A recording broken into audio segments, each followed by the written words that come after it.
दोस्तों हाल ही में AEW के सोशल मीडिया स्टैट्स सामने आए हैं, जहां पर आप देख सकते हैं कि AEW के साल 2024 के सबसे मोस्ट व्यूड वीडियोस कौन से हैं। और इस लिस्ट के अंदर हमें दिखाया जा रहा था कि यहाँ पर एडम कोपलन और क्रिश्चियन केज के मैच का वीडियो सबसे ज्यादा लोगों ने देखा है। लेकिन गाइज काफी टाइम बाद अब स्टैट्स थोड़ी फार चेंज हो चुके हैं, जहाँ पर हाल फिलहाल में एडम कोपलन और क्रिश्चियन केज का ये वीडियो 2024 का सबसे मोस्ट व्यूड वीडियो तो नहीं है, लेकिन ये दूसरे नंबर पर जरूर आता है, क्योंकि नंबर 1 पर house of black, mark Briscoe, J lethal और जेफ जेरेट के बीच का एटलांटा स्ट्रीट फाइट वाला वीडियो आता है, जिसके करंट व्यूज 2.2 मिलियन रहे हैं। और गाइज WWE के वीडियोस को कंपेयर करते हुए ये व्यूज काफी कम है, लेकिन देखा जाए तो AEW के हिसाब से ये व्यूज काफी ज्यादा है। और आप भी मुझे कमेंट कर बताइए कि आपका AEW के साल 2024 के मोस्ट व्यूड वीडियोस पर आपका क्या रिएक्शन है। पर आज भी हम AEW के बहुत ही बड़े और बहुत सारे अपडेट्स के बारे में बात करने वाले हैं। और ऐसे ही अगर आप हमारे चैनल पर नए हैं तो हमारे चैनल को सब्सक्राइब करना मत भूलना, क्योंकि आपको हमारे चैनल पर AEW से रिलेटेड पूरा का पूरा कंटेंट देखने को मिलता ही रहता है। पर अब ज्यादा देर न लगाते हुए चलिए ये वीडियो शुरू करते हैं। और जरा शुरुआत करते हैं फुल गियर पे पर हुए एक काफी इंटरेस्टिंग इंसिडेंट से, जहां पर अगर आपने हमारे चैनल पर फुल गियर पे का रिव्यू वीडियो देखा है तो आपको तो पता ही होगा कि पे पर एक काफी शानदार पे पर था। लेकिन इसी पे पर के बीच से हाल फिलहाल में एक मोमेंट काफी वायरल जा रही है, जहां पर जॉन मॉक्सली अपने मेन इवेंट मैच के लिए अपनी एंट्रेंस कर रहे थे, लेकिन यहीं पर एक फैन मॉक्सली से मिलने के चक्कर में उनके रास्ते के अंदर गिर गई थी। और यहाँ पर मॉक्सली ने उन्हें उठाकर उन्हें फोरहेड पर एक किस भी दी थी। और ये देखकर उस फैन का रिएक्शन तो काफी प्राइसलेस था, जो वीडियो हाल फिलहाल में सोशल मीडिया पर काफी वायरल जा रही है। और आप मुझे कमेंट कर बताइए कि जॉन मॉक्सली की इस जेस्चर पर आपका क्या कहना है। लेकिन गाइज अगर वो मैं होता जिसे कि जॉन मॉक्सली ने फोरहेड पर किस दी है, तो मेरा भी रिएक्शन कुछ ऐसा ही होता। और मैं तो कहूंगा कि उस फैन का दिन बन गया है।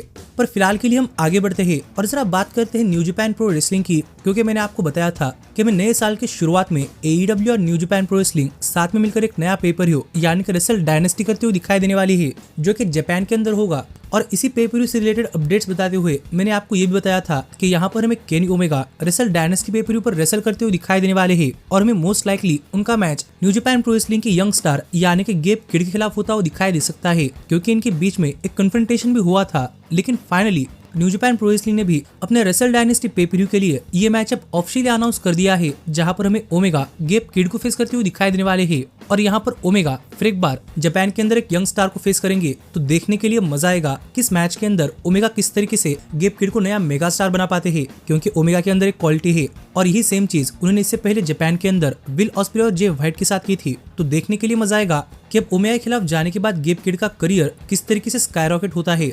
और आप मुझे कमेंट कर बताइए कि आप इस मैच को देखने के लिए कितने एक्साइटेड है। लेकिन यहीं पर न्यू जापान प्रो रेसलिंग पर एक और काफी इंटरेस्टिंग चीज हुई।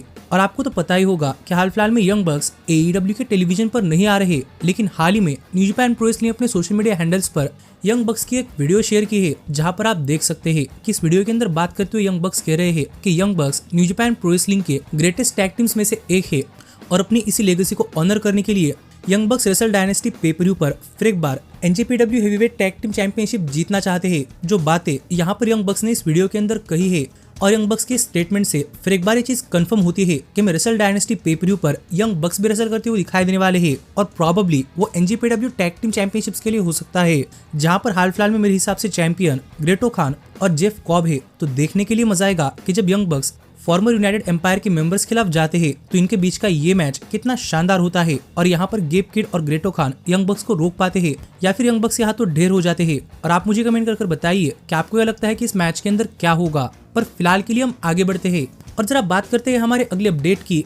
और आपको तो पता ही होगा कि हर साल pro wrestling illustrated top 500 wrestlers की लिस्ट निकालता है, जो कि एक प्रेस्टिजियस लिस्ट है। लेकिन ऐसे ही ESPN भी अपनी तरफ से बेस्ट रेसलर्स अंडर 30 की लिस्ट निकालता है। और गाइस ESPN भी एक अच्छा खासा नेटवर्क है, और हाल ही में ESPN ने इस साल की बेस्ट रेसलर अंडर 30 की लिस्ट निकाली है, जहां पर इस लिस्ट के अंदर हमें काफी सारे स्टार्स देखने को मिल रहे हैं। और रैंकिंग के हिसाब से हमें नंबर 10 पर न्यू जापान प्रो रेसलिंग के शोटा उमिनो देखने को मिल रहे हैं, 9 पर डेनियल गार्सिया, 8 पर कायल फ्लैचर, 7 पर जैक पेरी, 6 पर कनुस्के तकेत्सा, 5 पर मराया मे, 4 पर रिया रिप्ली, 3 पर टोनी स्टॉर्म, 2 पर MJF और 1 पर डोमिनिक मिस्टीरियो। जिस लिस्ट के अंदर इस साल डोमिनिक मिस्टीरियो ने टॉप किया है, लेकिन सच में मुझे लग रहा था कि इस साल भी MJF नंबर 1 पर आएंगे। लेकिन फिर भी मैं इस लिस्ट से काफी ज्यादा खुश हूँ, क्योंकि गाइस इस टॉप 10 लिस्ट के अंदर 7 सुपरस्टार AEW कंपनी से आते हैं, जो कि इतने यंग है और अंडर 30 है।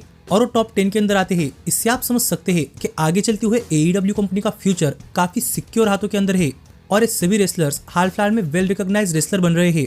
तो देखने के लिए मजा आएगा कि आगे चलते हुए ये रेसलर्स कितना जबरदस्त काम करते हैं और 30 साल के एज के अंडर के टॉप 10 रेसलर्स की लिस्ट के अलावा इनका PWI के टॉप 500 रेसलर्स की लिस्ट के अंदर नेक्स्ट ईयर नाम आता है या नहीं, लेकिन मैं तो इनको लेकर काफी ऑप्टिमिस्टिक हूँ और मुझे लगता है कि नेक्स्ट ईयर डेफिनेटली इनमें से कई सारे रेसलर्स हमें ओवरऑल रैंकिंग्स के अंदर भी टॉप करते हुए दिखाई दे सकते हैं। लेकिन आप मुझे कमेंट कर बताइए कि आपका इस लिस्ट पर क्या कहना है। पर सच में ये लिस्ट देखकर मैं तो काफी खुश हूँ। हाँ, एक साइड बात रही कि डार्बी एलन इस साल इस लिस्ट के अंदर टॉप 10 के अंदर अपनी जगह नहीं बना पाए, लेकिन वो भी काफी अच्छे रेसलर है जो कि आपको मानना ही पड़ेगा। पर फिलहाल के लिए हम आगे बढ़ते हैं और जरा बात करते हैं एडम कोल की, क्योंकि आपको तो पता ही होगा कि एडम कोल भी AEW के लिए काम करते हैं और हाल ही में वो इंजरी से वापस आए हैं, जहां पर अब तक तो उन्हें इंजरी से लौटने के बाद काफी बढ़िया सक्सेस नहीं मिली और उन्हें फुल गियर पे पर MJF के खिलाफ मैच भी नहीं मिला। लेकिन फिर भी एडम कोल AEW के बेस्ट रेसलर्स में से एक है और यहीं पर अपने AEW फ्यूचर के ऊपर बात करते हुए एडम कोल ने अपने लेटेस्ट इंटरव्यू के अंदर एक काफी शानदार स्टेटमेंट दिया है। और यहाँ पर एडम कोल ने कहा कि एडम कोल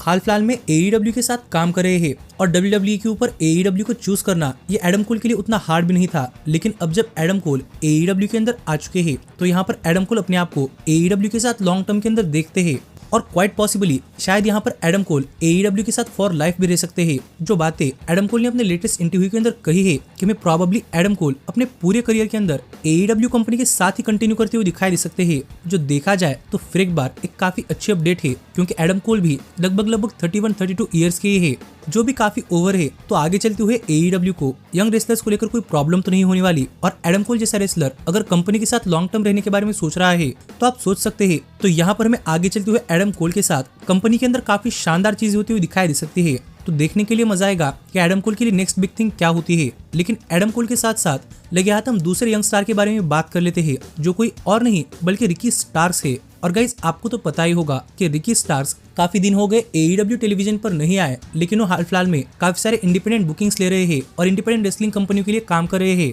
और अपने कई सारे इंटरव्यूज के अंदर बात करते हुए रिकी स्टार्क्स ने यह भी कहा था कि उन्हें हाल फिलहाल में AEW के अंदर थोड़ी क्रिएटिव डायरेक्शन समझ नहीं आ रही थी, पर वो इंजर्ड भी नहीं है और AEW के टेलीविजन पर ना आने के पीछे की मेन वजह उनके पास कोई है ही नहीं। और यही बात रिकी स्टार्क्स ने अपने लेटेस्ट इंटरव्यू के अंदर कही कि उन्हें भी पता नहीं कि वो टेलीविजन पर क्यों नहीं आ रहे। लेकिन रिकी स्टार्क्स ऐसे रेसलर्स में से नहीं है जो कि कॉन्ट्रैक्ट होने के बावजूद घर पर बैठा रहने वाला है। इसलिए रिकी स्टार्क्स हाल फिलहाल में काफी सारे इंडिपेंडेंट बुकिंग्स ले रहे हैं और रिकी स्टार्क्स होप करते हैं कि काफी जल्द ही AEW के टेलीविजन पर भी वापस आए, जो बातें रिकी स्टार्क्स ने अपने लेटेस्ट इंटरव्यू के अंदर कही थी। लेकिन इसके साथ ही स्टार्क्स को लेकर एक और अच्छी अपडेट ये है कि गाइस, रिकी स्टार्क्स इस साल के फुल गियर पे पर भी बैकस्टेज मौजूद थे, जो देखा जाए तो एक काफी बड़ी अपडेट है। क्योंकि गाइज, अगर किसी रेसलर के लिए कोई क्रिएटिव प्लान्स नहीं होते तो रेसलर मोस्टली कंपनी के साथ बैकस्टेज में घूमता ही नहीं। पर हमें पता चला है कि रिकी स्टार्क्स इस साल के फुल गियर पे के लिए बैकस्टेज मौजूद थे। तो आप ये समझ सकते हैं कि मैं पॉसिबली काफी जल्द ही रिकी स्टार्क्स भी AEW के टेलीविजन पर अपना कमबैक करते हुए दिखाई दे सकते हैं। लेकिन जब तक उनकी ये चीजें फाइनलाइज नहीं होती तब तक वो इंडिपेंडेंट बुकिंग्स लेने वाले हैं, जो बातें रिकी स्टार्क्स ने यहाँ पर कही है। और ऐसे में ही रिकी स्टार्क्स की एक और इंडिपेंडेंट रेसलिंग प्रमोशन के लिए अपीयरेंस ऑफिशियली कंफर्म हो चुकी है। तो देखने के लिए मजा आएगा कि हमें कब तक स्टार्क्स AEW टेलीविजन पर वापस देखने को मिलते हैं।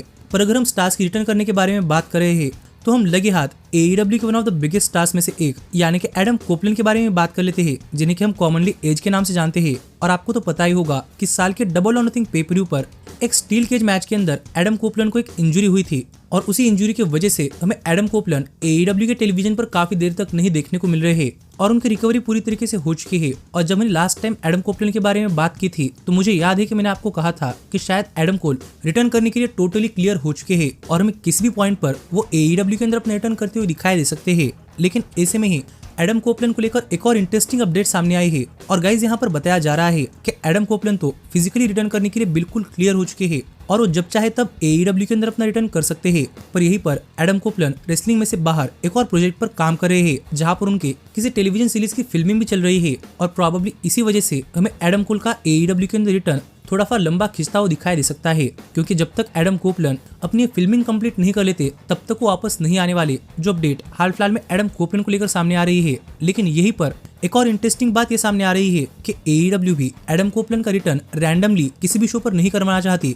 AEW भी एडम कोपलैंड का रिटर्न करवाने के लिए एक परफेक्ट अपॉर्चुनिटी का इंतजार कर रही है। तो देखने के लिए मजा आएगा कि परफेक्ट अपॉर्चुनिटी कब होती है और हमें एडम कोपलैंड कब वापस आते हुए दिखाई दे सकते हैं। पर मुझे लग रहा है कि अगर AEW को एक बड़ा स्टेटमेंट करना है तो हमें प्रॉबेबली एडम कोपलैंड इस साल के वर्ल्ड एंड पे-per-view पर अपना कमबैक करते हुए दिखाई दे सकते हैं, क्योंकि आपको तो पता ही होगा कि प्रॉबेबली क्रिश्चियन केज हाल फिलहाल में वर्ल्ड चैंपियनशिप के लिए जा रहे हैं। तो यहाँ पर एडम कोपलैंड उन्हें स्क्रू करने का जरूर ट्राई करेंगे और अगर फिर एक बार एडम कोपलैंड और क्रिश्चियन केज के बीच में स्टोरी चलती है तो ये तो रिपीटेटिव होगा।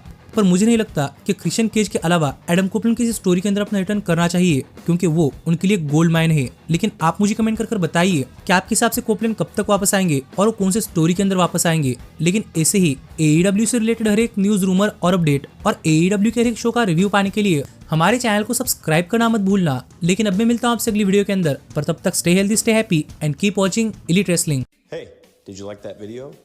Click the screen for more. And where do you think you're going? Check out our official merchandise page and to support the entire cast. And thanks so much for being the elite. The elite, the elite. What, Nick, you're not going to sing it all with me this time?